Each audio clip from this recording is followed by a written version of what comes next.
Usually, like when we talk about dealing with the stress of modern life, we treat it like untangling this massive, impossible knot. We think if we just pull the right string or, if we find the perfect productivity hack or move to a quieter neighborhood or finally get to inbox zero, the knot will loosen and we'll be free. But Ashtavakra now turns to detachment, which he frames as the natural fruit of realization. And he teaches that freedom arises only when one lets go of the identification with the body, the mind, and worldly desires. Right. You don't untangle the knot. You realize you're actually holding empty space. And the knot was, well, an optical illusion. Yeah. You realize it was never binding you to begin with. Yeah, and before we get into the absolute paradigm shift of how to actually see that illusion for what it is, just a quick invitation to you listening. If you want to keep exploring these timeless, mind-bending insights with us, please subscribe, like, and share your own reflections in the comments. We love hearing how these ideas, challenge or change your perspective. And this material will definitely challenge your perspective. I mean, it is profoundly practical, but it demands that you question the very foundation of how you interact with the world. So, welcome to this deep dive. Today, we are immersing ourselves in the Ashtavakra Samhita, which is also widely known as the Ashtavakra Gita. Specifically, we are looking at the translation in the incredibly rich commentary by Swami Nityaswarupananda. And our mission today is to completely immerse ourselves in Chapter 9. Which is really a core section of the text. Yeah, this chapter is a massive turning point because it presents detachment as the ultimate hallmark of liberation. Ashtavakra explains that when the true self is realized, worldly attachments automatically lose their grip. But we have to make this clear right off the bat. The text highlights that detachment is not physical withdrawal from the world. Right, absolutely. It's not running away to a cave in the Himalayas. It is an inner freedom from clinging to the world while you are still standing right in the middle of it. And that distinction is the bedrock of everything we are about to discuss today. If we misunderstand detachment as running away, like as an ascetic rejection of life, we've missed the entire point of the text. Different. To really feel the weight of these words, we need to understand who is saying them. We have to look at the incredible backstory of the sage Ashtavakra, which comes to us from the Vana Parva of the Mahabharata, as detailed in the introduction of our source text. His life story isn't just a biographical note. It is the philosophical argument made flesh. It is an absolutely wild legend. Like, it starts with his parents. His father is a great Vedic scholar named Kahor, and his mother is Sujata. Sujata is pregnant. And one day, Kahor is sitting beside his pregnant wife, reciting the Vedas, the ancient sacred texts. And suddenly, a voice rings out. Yeah. But it's not someone walking into the room. It's the child in the womb speaking. Yes. The unborn child speaks up and says, essentially, Father, by your grace, even lying here in the womb, I have already learned all the Vedas. But I have to tell you, you are making mistakes in your recitation. Okay, I have to stop right there because the psychology of this is fascinating. Oh, it really is. Imagine the scene. You're a revered scholar. Your entire identity, your status in society, your sense of self-worth is tied to your flawless mastery of these sacred texts.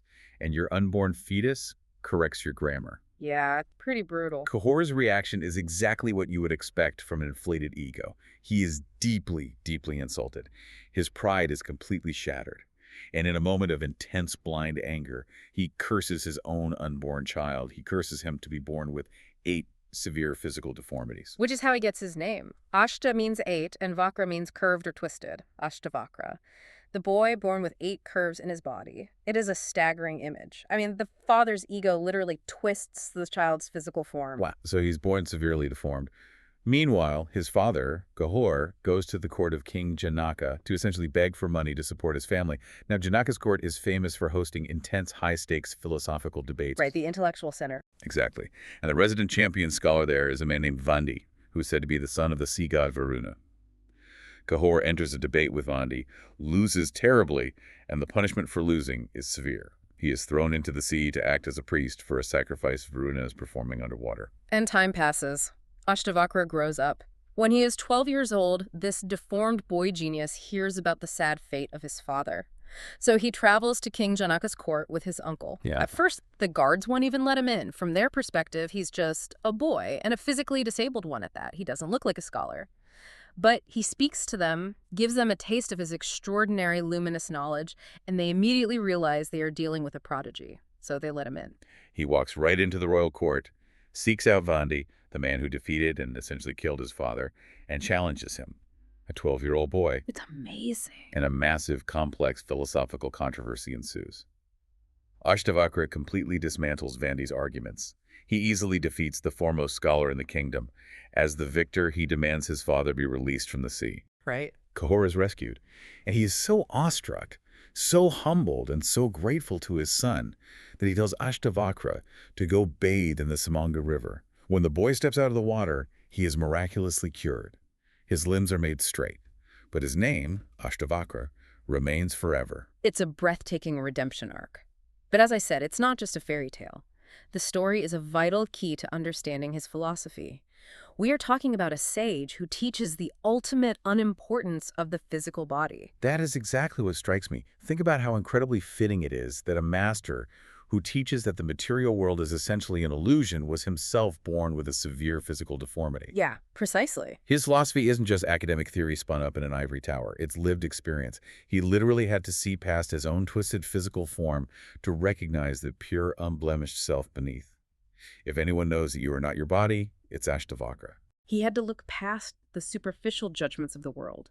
He had to look past the guards who wouldn't let him in, past the scholars who probably mocked his appearance, to abide in the pure consciousness that he actually is. He had to transcend the physical to survive it. Absolutely. And that brings us to the foundational premise of Advaita Vedanta, which is the philosophical school this text belongs to. Before we can even touch detachment, we have to understand what Advaita says about human suffering. Advaita means not two, right? Non-dualism, meaning there is no separation between the individual soul and the ultimate reality. Exactly. And the core premise laid out in the text is brilliantly simple, yet incredibly hard for our minds to accept. It states that liberation is simply freedom from ignorance and bondage. Bondage is nothing more than our own thought that we are bound. Okay, wait, I have to challenge that. Yeah. Because Advaita says we aren't actually bound, that it's just a thought. But when I have a mortgage due, or when I'm dealing with a chronic illness, that feels like a very real, non-illusory chain. Right, of course it does. It feels physical. How does a philosophical concept like, you're only bound by your thoughts, actually pay the bills or heal the body? It sounds almost dismissive of real human struggle. That is the absolute classic objection to Advaita Vedanta, and it is vital we address it so we don't fall into the trap of toxic positivity or spiritual bypassing. Ashtavakra is not saying your mortgage doesn't exist in the transactional world. Right. He is not advocating for financial negligence or ignoring a physical illness. What he's saying is that the suffering associated with those things, the deep existential panic, the belief that your fundamental worth or safety is threatened, that is the illusion. Ah, okay. So the bill is real, but the anxiety that the bill means I am a failure or that I am unsafe in the universe, that's the thought that binds me. Exactly. The source text has this powerful metaphor that illustrates this perfectly. It says that the ego is just consciousness limited and distorted by the mind, exactly as light is distorted by the prism. Ooh, let's really dig into this prism analogy. So, think about pure white light. It has no specific color, no differentiation, no boundaries. That represents the self-pure consciousness and supreme bliss. It is the unchangeable reality of who you are. Okay. But when that pure light passes through a prism, which represents the human mind, the intellect, and the ego, it shatters into a spectrum of colors, red, blue, green, yellow. Suddenly there is differentiation. There are boundaries. In preferences, the red thinks it's separate from the blue. Yes. The ego looks at the fragmented colors and thinks, this is who I am. I am the red. It identifies entirely with the distortion. The red starts to worry that the blue is encroaching on its space. The red feels inadequate compared to the yellow. Oh, okay. It builds an entire identity based on a fragment. Liberation is stepping back and realizing, I am not the fragmented colors. I am the pure light that precedes the prism. Wait, so my entire personality, my anxieties about the future, my grudges from the past, my career ambitions, all of that is just a trick of the light. It's just the red arguing with the blue. According to Ashtavakra, yes. When you realize the self as undivided and undifferentiated, you step out of the distorted light of the ego. You still experience the colors, you still live in the world, you still pay the mortgage. Right. But you no longer believe you are the colors. You don't derive your ultimate security from them. Okay, so if we are trying to get to a state of detachment, we first have to know exactly what we are detaching from. The text pulls a bit from chapter 8 to define this bondage, doesn't it? It does, and it defines bondage very explicitly. The text states that bondage is the state when the mind desires or grieves at anything, rejects or accepts anything, feels happy or angry at anything. I mean, that is staggeringly comprehensive. Desiring, grieving, accepting, rejecting, happy, angry. That covers basically 100% of the human experience. If I'm not doing one of those things, am I even alive? It covers the entire human experience as we conventionally know it, because all of those reactions require a fundamental belief in separation. Think about it. You can only desire something if you believe you lack it, which means you believe it is separate from you. You can only grieve something if you believe you have lost it. Anger is a defense mechanism against a perceived external threat. Oh, I see. All of these emotions are rooted in the illusion of duality, the belief that I am here and the world is out there and I must constantly manipulate the world to feel okay. That makes sense. Yeah. It's the exhausting cycle of constantly managing our environment so we can feel, a fleeting sense of happiness. Which is why I'd love for you, the listener, to consider this as we move forward. Notice how Ashtavakra teaches that detachment isn't something you force. Right. You don't grit your teeth and suppress your anger or force yourself not to desire a promotion. It arises naturally from seeing reality clearly. It's like if you look inside a treasure chest and realize it's completely empty, you naturally stop trying to guard it. Yeah, that's a great image. You don't have to force yourself to walk away. The desire just vanishes because you see there's nothing there to protect. That is a brilliant way to frame it. You simply stop investing energy into an illusion. Which brings us perfectly into the opening verse of chapter 9. Ashtavakra says, "Duties done and not done as well as the pairs of opposites. When do they cease and for whom? Knowing thus, be intent on renunciation and desireless through complete indifference to the world." Duties done and not done. Man, that phrase hits like a freight train. My to-do list is basically a permanent, mocking monument to duties done and not done. Oh, absolutely. The moment I cross one thing off, 3 more appear. The laundry is never permanently done. The inbox is never permanently empty. And why are we so obsessed with that to-do list? Yeah. It's driven by what the text calls the pairs of opposites. This is a foundational concept in Eastern philosophy. Life in the relative material world is an endless pendulum. Swinging back and forth. Exactly. It swings between joy and sorrow, success and failure, good and evil, hot and cold, praise and blame. And because we vastly prefer one side of the pendulum over the other, we create these duties. We hustle relentlessly to chase the joy and build massive fortresses to avoid the sorrow. We really do. We tell ourselves, it is my duty to work 80 hours a week so I can have financial security and avoid the pain of poverty. Or, it is my duty to bend over backwards to please everyone so I can receive praise and avoid the sting of rejection. We are constantly, frantically trying to grab the pendulum and hold it on the good side. But the nature of a pendulum is to swing. You cannot pin it to one side forever. That's the trap. As long as you consider this relative world to be the ultimate reality, you cannot escape the opposites. You will forever be exhausted. Right. Ashtavakra is asking a rhetorical question. When do they cease? The answer is they never cease in the external world. Never. That sounds incredibly pessimistic at first glance, like there's no hope. It would be if the external world were the only reality. But to explain why these opposites don't actually matter in the grand scheme, the text repeatedly uses 2 classic Indian philosophical illusions to explain how our minds project reality. Okay. The first is the snake and the rope. Oh, I want to spend some time on this because it's such a profound psychological metaphor. Imagine you're walking down a dirt path at twilight. The light is dim, shadows are stretching out. Suddenly, right in the middle of the path, you see a snake coiled up. Right, terrifying. Instantly, your biology takes over. Your heart rate spikes. Your pupils dilate. Adrenaline floods your system. You are terrified. You might slowly back away or look for a heavy stick. Your entire reality in that moment is dictated by one fact. There is a deadly snake. Yes. But then, a friend walks up behind you with a bright lantern. The light hits the path, and you both look down and you realize it's just a piece of coiled rope. Now look at the mechanics of what just happened. What happened to the snake? It didn't crawl away, it didn't die, it just vanished, because it never actually existed in the first place. Exactly. But, and this is crucial, was your fear real? Oh, the fear was incredibly real. The adrenaline was real. The sweating was real.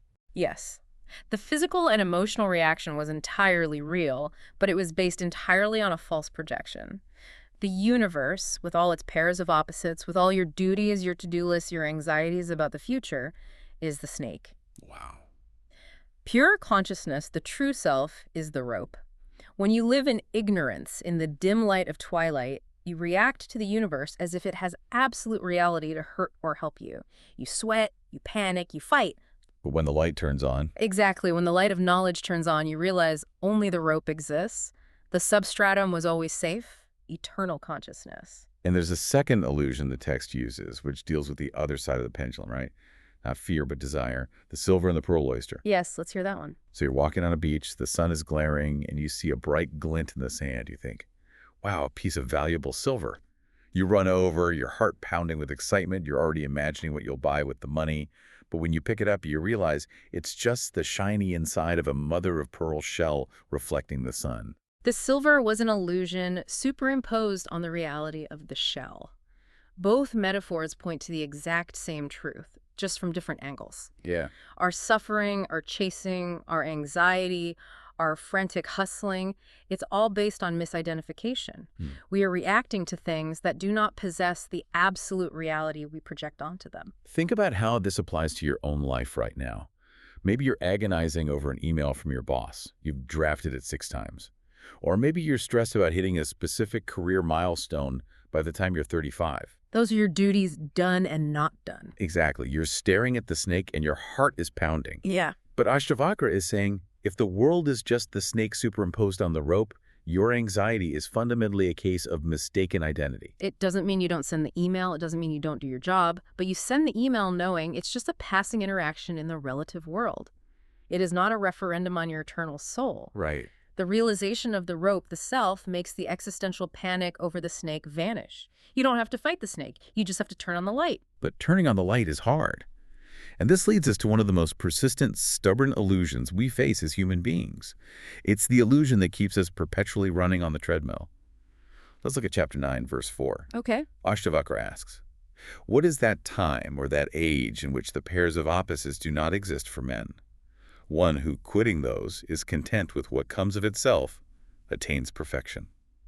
This is a devastating critique of the human condition. We are always chasing the horizon. The commentary on this verse is striking. Swami Nityaswarupananda writes that no time or age can ever be imagined where there is unalloyed good and joy, unattended by evil and sorrow. It is structurally impossible in the material world. We are so guilty of this. Society literally trains us to live this way. I'll be happy when it's Friday. I'll be happy when I finally get out of debt. I'll be happy when I meet the right partner. Or when I retire. Yes.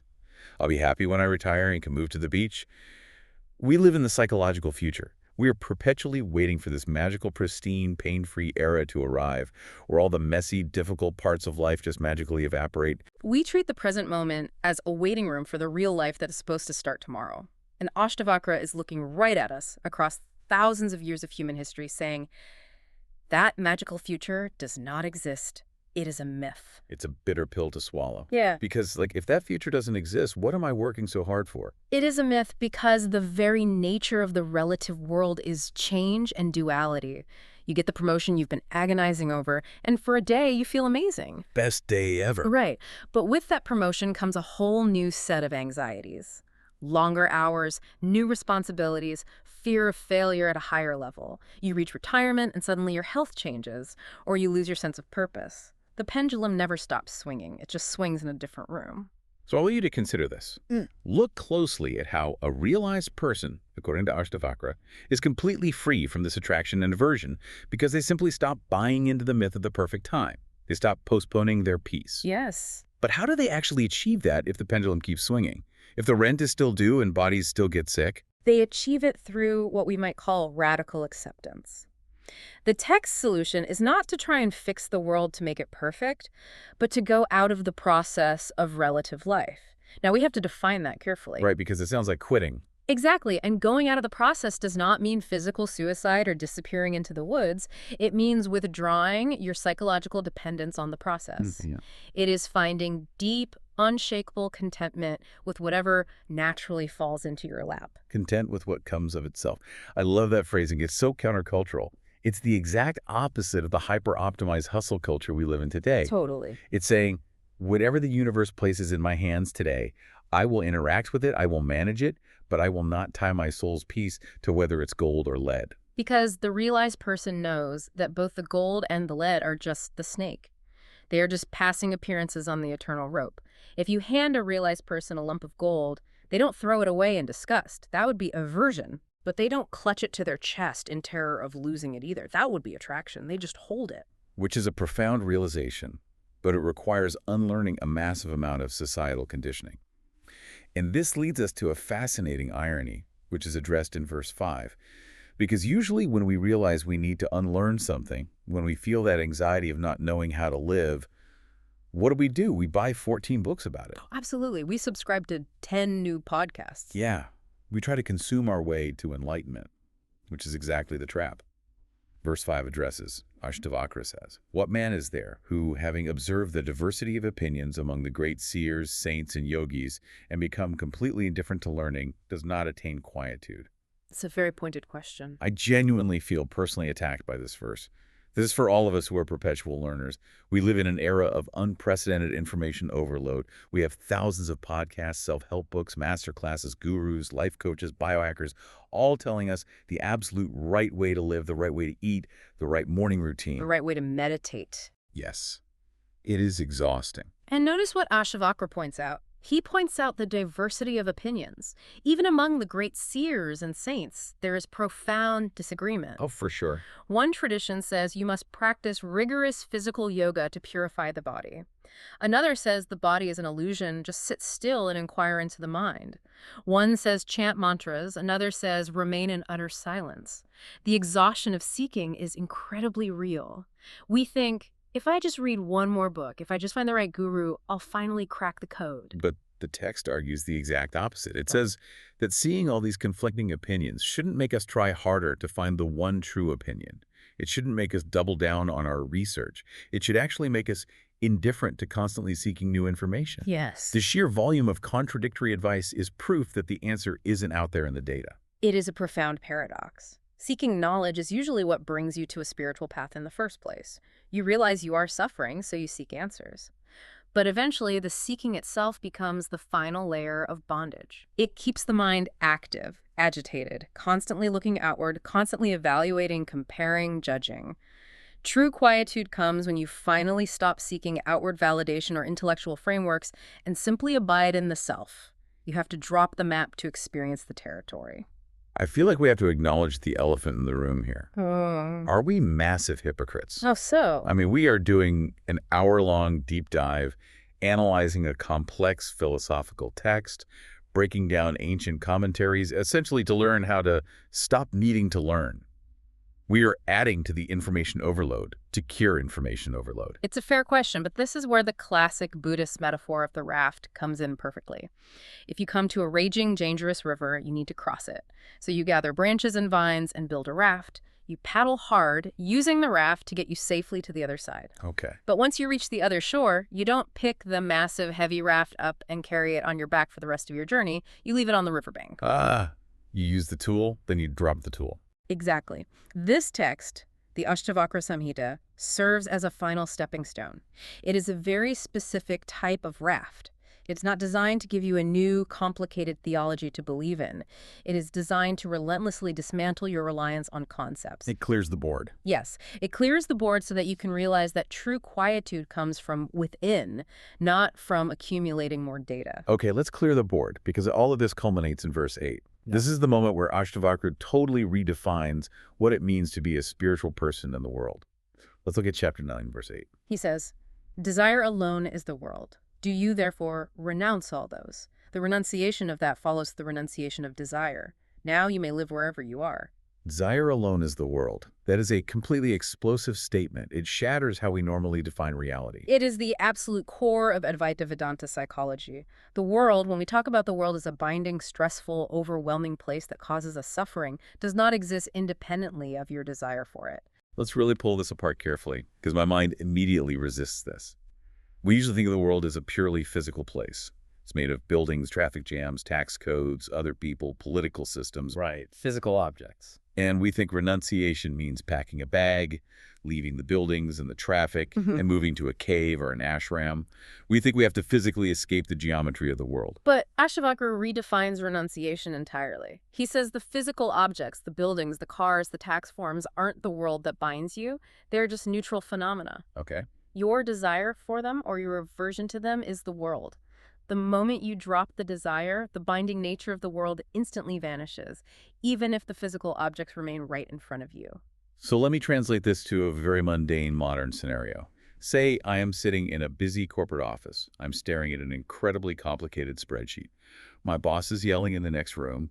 My coworkers are engaged in toxic office politics, and the AC is broken. Sounds awful. Yeah, it's a nightmare. But if I am sitting there and I have absolutely zero desperate desire for a promotion, zero ego-driven fear of getting fired, zero need for my coworkers to validate my worth, am I just as liberated as a monk sitting alone in a Himalayan cave? You are not just as liberated, you are embodying the exact same state of liberation because, as the verse says, now you may live wherever you are.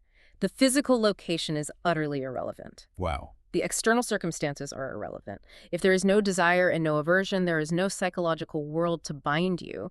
The spreadsheet is just numbers on a screen. It's not a measure of your human worth. The boss's yelling is just sound waves vibrating the air. It's not a threat to your existence. Think about the massive relief in that assurance. Detachment brings absolute peace and balance no matter what your external circumstances are. You don't have to quit your job to find peace. You don't have to divorce your spouse or move to a farm or change your entire external life to change your state of being.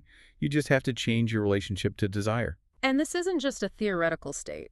The commentary gives us a beautiful, vivid description of what a person actually looks like when they reach this highest spiritual state, which in Hindu tradition is called the Paramahamsa. It says, the liberated person's actions become like those of a child. A child. That's really interesting because usually when we picture a spiritual master, we picture someone incredibly rigid, stern, maybe sitting perfectly still with their eyes closed, never smiling, never making a mistake. Right, we picture someone who has conquered life through sheer, miserable discipline. But the Paramahamsa is the opposite. They are playful. Think about how a healthy young child plays in a sandbox. Okay. Yeah. They are deeply engaged in building a sandcastle. They use all their energy. But they aren't building it to achieve a sandbox goal. They aren't trying to build a real estate empire or impress the other toddlers. They do it simply for the pure joy of the action itself. Oh, that's beautiful. The liberated person has no set purpose, no hidden ego agenda. They are completely unattached to the outcome of their actions. And crucially, they don't swing on the pendulum. They don't abhor the senses, and they don't crave them. They enjoy whatever comes. If someone hands a child a shiny new toy, they play with it delightedly. If that toy gets taken away, they might cry for a brief second, a natural biological reflex, but then they turn around, find a random stick on the ground, and the stick becomes just as fascinating, just as wonderful as the toy. Exactly. The Paramahamsa experiences the world with that exact level of frictionless freedom. They are acting dynamically in the world, but they are not of the world. They are free from the pendulum. The gold and the stick are equal because neither defines their happiness. So how do we take this ancient, profound wisdom and actually apply it today? Because synthesizing these themes is critical if we want this to be more than just an intellectual exercise. We aren't ancient sages wandering the forests of India. We have mortgages, we have smartphones, we have endless responsibilities. Well, the modern resonance of Chapter 9 is arguably more profound now than it was when it was written. Detachment is the only mechanism that allows us to live with incredible balance amidst our modern challenges. That makes total sense. Think about the world we live in. We live in an economy fundamentally designed to manufacture desire and weaponize aversion. Every advertisement, every algorithm, every social media feed is explicitly engineered to tell you to want more, to grieve what you don't have, to accept this new trend, to reject that old one. The pendulum is literally being swung for us by algorithms. Our attention is monetized by keeping us in a state of perpetual agitation. Exactly. We are being farmed for our reactions. And this chapter reminds us that true freedom is not rejecting life. You don't have to throw your smartphone into the ocean or go off the grid to escape the algorithm. Right. True freedom is living life fully, interacting with the technology, doing your job, loving your family without clinging to any of it as the source of your salvation. The commentary notes how the text subtly references the traditional 4 stages of life in ancient Hindu philosophy, right? There was brahmacharya, which is the celibate student stage, garhastya, the householder stage where you raise a family and make money, vanaprastha, the hermit stage where you retire to the forest, and finally sannyasa, the stage of the wandering ascetic who has given up everything. Yes, the ashrama system. And traditionally, many people believed you had to go through these stages sequentially over decades to finally be ready for Like liberation. climbing a ladder. Exactly. Yeah. You had to physically become a sannyasin, giving up your home and family to be free. But Ashtavakra completely bypasses this rigid structure. He declares that the realized person transcends all of these stages instantly. The tranquil state, which is called swasthya, meaning established in one's own self, is fundamentally uncaused. Uncaused. I want to linger on that word. It is uncaused. It doesn't rely on having good health. It doesn't rely on having a successful career. It doesn't rely on being married or being single or being respected. Right. Because if your peace is caused by a full bank account, it can absolutely be destroyed by an empty one. If your peace is caused by your physical beauty, it will be destroyed by aging. But swasthya is the rope. It is always there, beneath the terrifying snake of our changing circumstances. It is your fundamental nature. You are already that pure, undivided light. You just have to stop desperately identifying with the fractured colors of the prism. I want to address you listening right now. Take a second and think about what is causing you the most stress today. Bring it clearly to mind. Maybe it's a massive financial issue, a deeply painful relationship conflict, or a scary health diagnosis. Feel how real that snake feels. It feels incredibly real. Ashtavakra is handing you a profound permission slip right now to stop clinging to the outcome of that stressor. It doesn't mean you give up. You can still do the necessary work in the relative world. Yes. You can and should go to the doctor. You can have the difficult, heartbreaking conversation. You can aggressively budget your money. But you do not have to tie your core identity, your eternal peace, to the result of those actions. You perform the action just like the child in the sandbox. You do it because it is what is right in front of you to do in this moment. You respond to life, but you remain inwardly content with whatever comes of itself. It is the ultimate resilience. If you don't need the world to be a certain way for you to be okay, the world can never defeat you. It is absolute invulnerability. We are coming to the end of our time today, so let's summarize the core takeaway we want you to carry with you as you step back into your day. If you remember absolutely nothing else from this deep dive, remember this. Detachment is not withdrawal. It is freedom from clinging. Perfectly said. It is not turning off the light and hiding in the dark to avoid the snake. It is turning on the light of awareness and realizing the snake was never real to begin with. The duties, the stress, the endless desires, the fears, they only have the power you give them through your attention and your attachment. Withdraw the attachment and they lose their bite. Before we go, a quick reminder. Please subscribe, hit that like button, and share your own reflections or aha moments in the comments. We want to know, did the prism analogy shift how you see your own ego? Are you caught in the exhausting "I'll be happy when" trap? Let us know. And if Chapter 9 resonated with you, if you feel that shift beginning, I highly suggest you continue this journey with us by exploring Chapter 10 next.